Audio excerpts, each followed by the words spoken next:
there was a town in which there was a person who had a grocery shop. और in fact ये जो दुकान थी वो इसके दादाजी परदादाजी के जमाने से चलती आ रही थी. अब अंकल जो है ये दुकान को बहुत अच्छे से चलाते थे बिकॉज बचपन से ही उनके खून में था. खून में होने के साथ साथ मतलब थोड़ी बहुत पढ़ाई होके ऐसा ही ट्रेडिशन था फैमिली में कि बच्चा जो है वो दुकान पे बैठ जाता था at a very very early age. तो अंकल जी ने मतलब पूरी जिंदगी इस दुकान पे निकाली थी. बट क्या हुआ आप लोग जानते हो, कुछ जमाने पहले ये डिपार्टमेंटल स्टोर्स का स्वैग आ गया पूरी कंट्री में because the western culture was been adopted in the country. तो उसी छोटी किराना दुकान के सामने क्या हुआ, एक बड़ा डिपार्टमेंटल स्टोर खुल गया. अब डिपार्टमेंटल स्टोर्स की जब एंट्री इंडिया जैसी कंट्री में आई, everybody was fascinated because even as a customer हमें खुद उस दुकान में ट्रॉली लेके चल के चीजों को एक्सप्लोर करना और बास्केट में भरना पसंद था. ठीक है, तो ऑब्वियस सी बात थी कि किराना दुकान जो एक लौती उस एरिया में थी उसका बिजनेस बंद होने लग गया और लोग बहुत डाइवर्ट होने लग गए to these big departmental stores. And these big departmental stores belong to big companies. और इन बड़ी कंपनीज को बहुत लोगों से फंडिंग मिलता है. तो फंडिंग मिलता है तो they can easily burn the cash. आज आप अगर ये बड़ी बड़ी एडटेक कंपनीज को भी देखते हो जैसे कि बाइजूस, फुटबॉल की मैचेस में 300 करोड़ वो एडवर्टीजमेंट पे डाल देते हैं. आप अगर हमसे पूछो हम 3 करोड़ भी नहीं डाल पाएंगे. Forget about 300 crore. Why? Because हमने खुद सीए किया और एक एक रुपया हमने जोड़ा है. तो ऑब्वियसली बात हो जाती है, दिन रात मेहनत करने के बाद आप अगर कैश बर्न करने बोलते हो तो इतने आसानी से आप कैश बर्न नहीं कर सकते हो. बट ये बड़ी बड़ी डिपार्टमेंटल स्टोर्स का कोई दिक्कत ही नहीं है. फंडिंग मिला है, पैसा मिला है, शेयर होल्डर का पैसा है, जनता का पैसा है, इनका कुछ नहीं जा रहा है. बढ़ेगी तो कंपनी बढ़ेगी और घटेगी तो कंपनी घटेगी. इनका कुछ नहीं जाएगा. इनका तो उनका पैसा जो है या उनकी जो सैलरी है वो मिल जाएगी. और डायरेक्ट लॉस ये अंकल को हो रहा था. अब अंकल तो बहुत टेंशन में आ गए. अब ऑब्वियसली बात है, जो बिजनेस उनकी फैमिली ने एकदम छोटे से बड़ा किया था एंड द ओनली स्किल ही had in his life was to run that particular kirana की दुकान.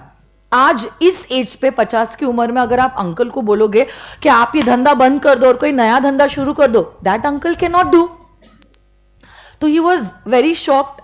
He was in tension more than the shock and he was not able to understand what to do that. He could not carry the feelings at home because अगर बीवी बच्चों को बोला तो वो तो और ज़्यादा टेंशन में आ जाएगी. मतलब माँ तो और टेंशन में आ जाएगी कि अब क्या होगा, कैसे होगा, क्या मैनेज करेंगे. तो he was keeping the feelings to himself for a very long period of time. Then he thought ये मैं नहीं कर सकता हूँ. I have to find some way and I need to share my feelings. तो जैसे अपने गुरु जी होते हैं ना, स्पिरिचुअल गुरु जिनके पास यूजुअली हम जाते हैं जब हम कुछ टेंशन में रहते हैं, कुछ दुख में रहते हैं, ऐसा लगता है कि क्या गलत हमने कुछ किया है, क्या हमारे कर्मों का ये फल है या कुछ. तो he was very spiritual and religious. So he went to his guru ji and he told his guru ji के ऐसा कुछ हुआ है और जो जिसमें मैंने अपनी जिंदगी बिताई है अब ना पलक झपकते ही सब कुछ अब खत्म हो रहा है और मेरे आंखों के सामने ही मेरे दुकान का downfall I can see. I can not bear. मतलब I was like the hero for my kids, for my wife and suddenly now everything is vanished. What can I do? तो वो जो गुरु जी है वो बोलते हैं पहली बात तो तुम डरो मत और दूसरी बात हर रोज तुम एक प्रैक्टिस करो. तुम जब कभी भी सुबह उठते हो and you go for a walk तो तुम उसी गली में वॉक करो जहां तुम्हारी दुकान है और तुम्हारी दुकान के एग्जैक्टली सामने वो डिपार्टमेंटल स्टोर है. और तुम क्या करो, वॉक करते करते early in the morning you look at your shop and you bless your own shop. मतलब positive feelings. And then after blessing your own shop मतलब saying positive about your shop कि मेरी शॉप अभी grow होगी, मेरी shop में बहुत सारे कस्टमर्स आ रहे हैं, मेरी शॉप जो है उसका प्रॉफिटेबिलिटी दुगना हो चुका है. Bless it. Say positive things about the shop, about your own shop. Not only that, say positive things even for the departmental store. तो ये करने के बाद तुम सामने देखो और वो डिपार्टमेंटल स्टोर के लिए भी तुम पॉजिटिव फीलिंग्स बोलो. तो ये बंदा इज लाइक मैं आपके पास अपने दुख दर्द लेके आया हूँ. मैं बोल रहा हूँ कि मतलब चलते चलते और रातों रात ये बंदे ने मेरा नींद चैन सब कुछ छीन लिया है और आप बोल रहे हो कि उसी डिपार्टमेंटल स्टोर को मैं ब्लेस करूं. How can you even think of saying such things to me जब मैं इतना इमोशनली वल्नरेबल हूं. बट फिर वो गुरुजी थे, वो बड़े थे, उन्होंने उनके फैक्ट को चैलेंज नहीं किया. And every day he used to come, bless his own store, say good things about the store, and he used to repeat the same even for the departmental store. 1 साल उन्होंने ये किया. और 1 साल के बाद वो अपने गुरुजी के पास आए और गुरुजी को उन्होंने क्या बोला कि मेरी जो दुकान है वो बंद हो गई. अब आप बताओ मुझे, आप इस सिचुएशन को कैसे परसीव करते हो? अगर उन्होंने कहा कि उनकी दुकान बंद हो गई, what do you think could have been the possible reason?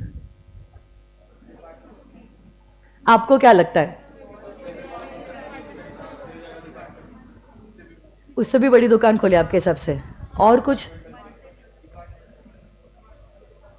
Departmental store ही बंद हो गया और उनकी दुकान भी बंद हो गई. मैं आपको बोलती हूं क्या हुआ रियलिटी में. आई विल टेल यू. 1 साल के बाद जब वो गुरुजी के पास आए और उन्होंने कहा कि हमारी दुकान जो है वो बंद हो गई, what was the real picture? I will tell you. क्या हुआ था, वो हर रोज आते थे, अपने स्टोर को ब्लेस करते थे और डिपार्टमेंटल स्टोर को भी ब्लेस करते थे. तो उनकी जो नेगेटिव फीलिंग्स थी फॉर दैट डिपार्टमेंटल स्टोर, वो धीरे, slowly and gradually within a month, 2 month, 3 month कम हो गई. और कम हो जाने की वजह से ही became good friends with the owner of the departmental store. अब वो दोनों अच्छे दोस्त बन गए. दोस्ती यारी पे, कॉफी पे वो लोग अपने स्टोर के बारे में, धंधे के बारे में मैनेज करने लग गए. इसके पास अच्छा एक्सपीरियंस था और उसके पास अच्छे पैसे थे. इवेंचुअली व्हाट हैपेंड इज कि ये जो डिपार्टमेंटल स्टोर का ओनर था, उसने कहा कि मुझसे ज्यादा एक्सपीरियंस, नॉलेज और कस्टमर को समझने का सारे स्किल्स जो है वो मेरे बदले तुझ में है. So why not I take the money and go somewhere else and you run and become the owner of the departmental store.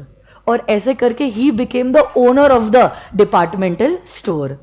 तो गुरुजी ने हमको इस पूरी चीज से क्या सबक सिखाया है? देखो, ये जो दुनिया है, any creature on planet earth cannot live in isolation. Isolation मतलब अकेले में आप कभी नहीं रह सकते. सारी चीजें एक दूसरे से जुड़ी हुई है. जब सारी चीजें एक दूसरे से जुड़ी हुई होती है, क्या होता है, आप जो किसी के लिए फील करते हो वो फीलिंग्स आपके पास इवेंचुअली रिबाउंड होके आती है. If you feel good about a person, automatically that person also gets it that you have a good feeling for him, और वो पर्सन भी ऑटोमेटिकली आपके साथ ऐसे ही बिहेव करने लग जाता है. आप जब किसी को एटीट्यूड बताते हो, आप जब किसी के साथ रूड होते हो, वो पर्सन को समझ में आता है. हो सकता है वो बोलेगा नहीं या वो बोलेगी नहीं, बट उसको समझ में आ रहा है that you are rude to him, you are rude to her, you are showing that attitude. और फिर ऑटोमेटिकली कहीं ना कहीं consciously, subconsciously, even that person develops that hatred for you. So that hatred eventually rebounds back to you. तो वही चीज हमें समझ में आती है कि don't ever have negative feelings for anyone. Though temporarily आपको लग रहा होगा कि जो हो रहा है वो गलत है, वो सही नहीं है, and you are into that negative zone, but believe me, God has bigger plans for you in your life, something that you might not picture for yourself, but he has already pictured it for you.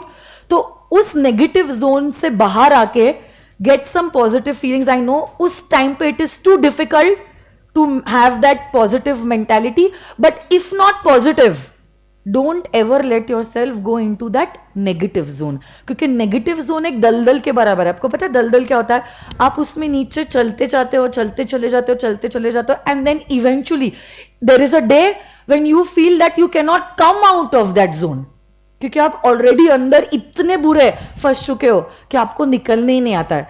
Remember those days when you had joined the class, you were so happy, you were so merry, you were so in a good mood. तब आपका retention भी अच्छा था. With all these negative feelings, your studies are not good, your retention is not good, and you're always self-doubting yourself.